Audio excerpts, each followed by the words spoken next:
We're Hacker Twins, and today you're going to learn how to make your first robot. We had this idea over a year ago. This blue ping pong ball robot has many flaws, and today we're going to go over all the improvements with our new 3D printed red robot demo ARM version 2. Let's get started.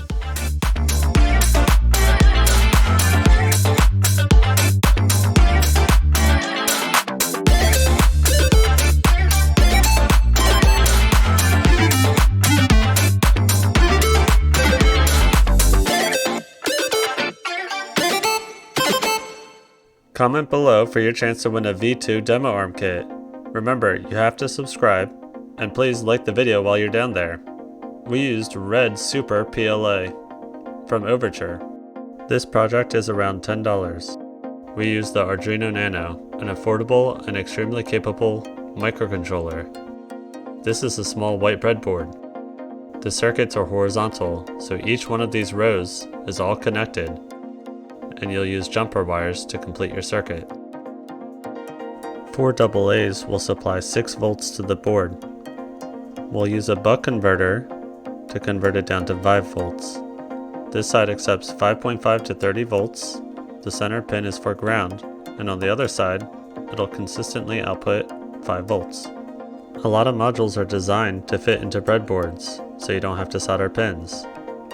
I already have some breadboard wires on here, and later on we'll use jumper wires to connect other modules to the breadboard. The two-sided tape on the back of the breadboard lets us stick it to the battery pack. The battery pack also will weigh down the ARM, so we can pick up those dice easier. Okay, I've added the Arduino to the board and finished all the breadboard circuits. This gray wire row and red wire row are directly to the battery pack, and we'll use them to power the servos later. I'm going to call this the power and ground bar. Time to talk through all the wiring. The 5V will go to the buck converter output. The ground can go to any black wire source.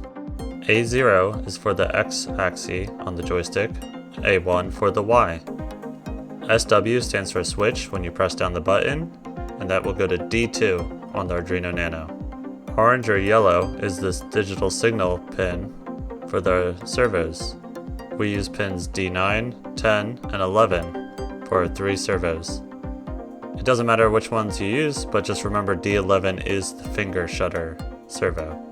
Let's attach them to our 3D printed parts.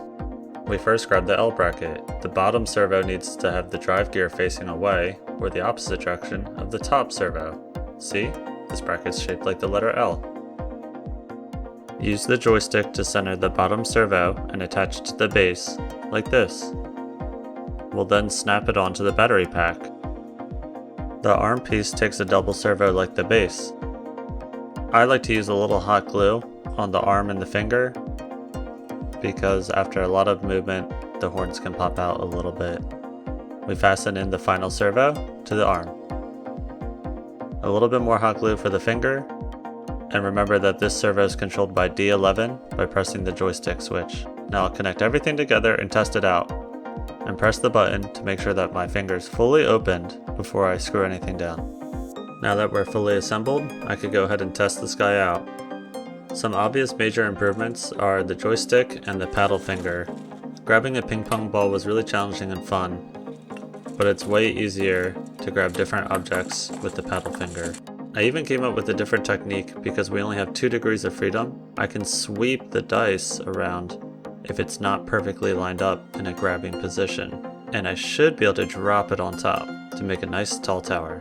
Smash the like button, and don't forget to subscribe and comment something below for your chance to win a free demo ARM. Hacker Twins out.